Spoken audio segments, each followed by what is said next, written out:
Today, we're taking a closer look at a lesser covered location, Highway 16 in Canada, known as the Highway of Tears. The total number of victims is not clear. The numbers suggest as high as 80 or more persons have disappeared or been murdered along this stretch of road. The Highway of Tears is a 725-kilometer corridor of Highway 16 between Prince George and Prince Rupert, which has been the location of many disappearances and murders that began in the 1970s. I'm Adam, and welcome to CrimeNet TV. The first disappearance on the Highway of Tears would be Gloria Moody. Her body was found on October 25th, 1969. She had been traveling near Williams Lake, British Columbia. But she would be the first of at least another 5 young women to be murdered or disappear leading to the 1980s. Authorities begin to notice a pattern in the styles and types of murders occurring along the Highway of Tears. As the 1980s progressed, another 7 homicides occurred along the highway. Notably, 3 homicides were committed by Edward Dennis Isaac. He was subsequently convicted of 2 counts of manslaughter and 1 count of murder. As the 1990s rolled around, another 20 homicides or disappearances would occur between February 1990 and July of 2000.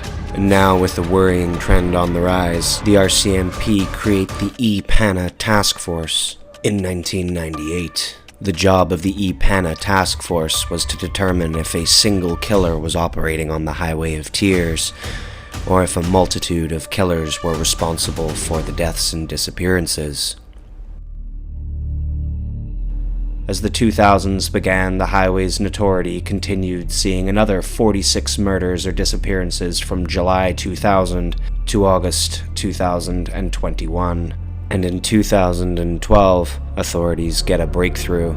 Investigators have re-examined past investigative findings, re-interviewed witnesses, followed up on new leads or tips, and re-examined or submitted exhibits. It is those efforts that have led us here today to announce a significant break in at least 1 and possibly more E-PANA files. The break has to do with the 1974 disappearance and murder of 16-year-old Colleen McMillan. On May 3rd, 2012, the Oregon Department of State Police Forensic Laboratory obtained a CODIS DNA match. The DNA match was for a U.S. citizen, Bobby Jack Fowler. Based on what E-PANA investigators know today, Fowler is responsible for the murder of 16-year-old Colleen McMillan. It has been a long wait for answers, and although it is a somewhat unsatisfactory result, because this individual won't have to stand trial for what he did. To find out why Bobby Jack Fowler would never stand trial for the crimes discovered by the E-PANA Task Force, watch our video on Bobby Jack Fowler, a real-life devil's reject, or watch our video on the one country boy killer, Cody Lajabukov, a 20-year-old responsible for the homicides of 4 young girls and women. He is another contributing serial killer to the Highway of Tears mystery. However, many cases remain open, and if you have information, contact Project E-PANA with the RCMP. There is a true air of mystery to the highway.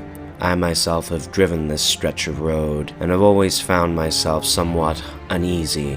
Tell us down in the comments if you have ever traveled this road and felt the same. A remote, beautiful northern location, shrouded in mystery, disappearances, and murder. Tell us in the comments your thoughts on the Highway of Tears, and if you have any subjects you want covered. Come back for new stories every week. And as always, thank you for watching CrimeNet TV.